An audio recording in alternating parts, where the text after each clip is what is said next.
Greetings and welcome to the Contracting Guy. I am the Contracting Guy. And yesterday, actually probably this morning, I read something on LinkedIn. Of course, it's on the internet. It's got to be true. But I was reading it on LinkedIn, and there was a gentleman. His name is Adam Austin. He presents information that was just like, no duh, that's so true. So I want to be able to share that with you because it is impactful, insightful, and totally relevant to small businesses, particularly the small businesses he pointed to in his posting. Now, the specific one has to do with small businesses that make parts for DoD, spare parts. And he presents the information in this way, that to be able to do work with the DoD on major programs, you have to have a certain certification, according to DFARS, NIST, and have a CMMC level 2. Now, it's like, okay, well, those people who live in that world need to have that, I suppose. But that is an interesting dilemma because not everything that's made for example, in this case here, an F-35 needs to have the higher order qualities effort laid to it. He brings out, well, is the spring, a spring that you can get, at the federal supply system or someplace, that spring, is at the same level of focus that maybe a major engine turbine part would be? And the answer would be, well, no. I mean, one is engineered to a higher level of specificity. The other one is almost a consumer product, off the shelf thing that you would get. Now, granted, it would have certain qualities and characteristics that are special, but doesn't necessarily make it special enough to be able to run a small business through a gauntlet to be able to get to the end. And in reality, what happens, and this is what the world of small business looks like, is that it starts off with the government is going to set aside a boatload of money for small businesses. Actually, it's more like this. The government is going to has some major spending it's going to do, $2 trillion. All right. And then of that, $1 trillion of that is going to go to defense, major upgrade and something or other. Okay, sounds good. So far, so good. And out of that, $1 trillion, we're going to have a large percentage. Well, how much is it? No, a large percentage, not just a percentage, a large percentage going to small businesses. Oh, all right. Well, sounds good. Whatever that means. And those small businesses that do get the large percentage must meet these requirements here, these certain requirements. I said, well, why is that? Well, because it's a requirement.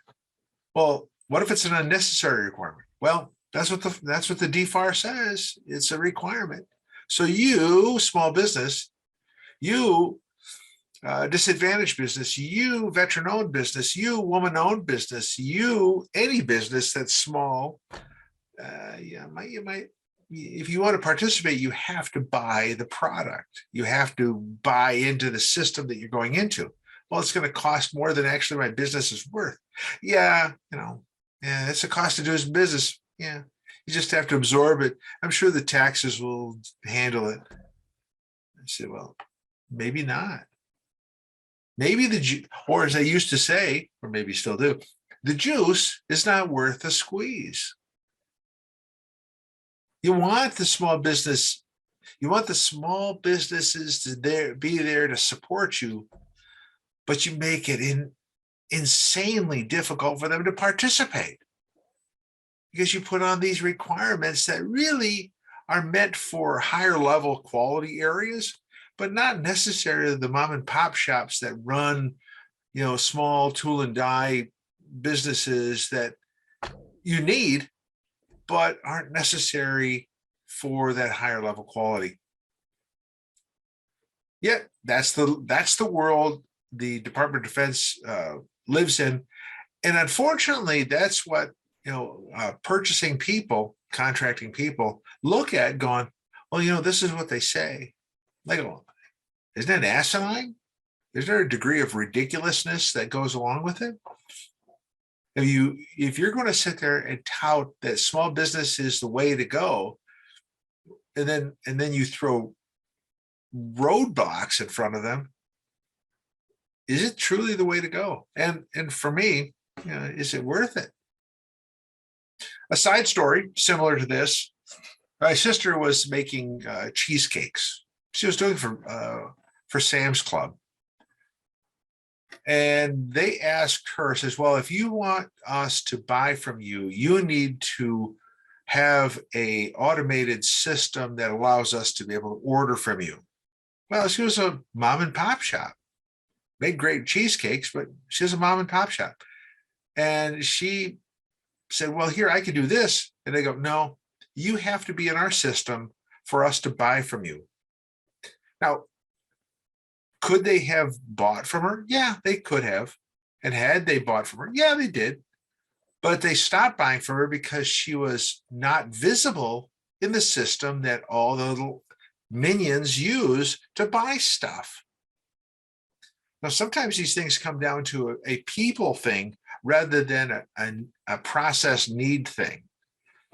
I'm not suggesting that maybe a spring for the F-35 is not important. Probably insanely important.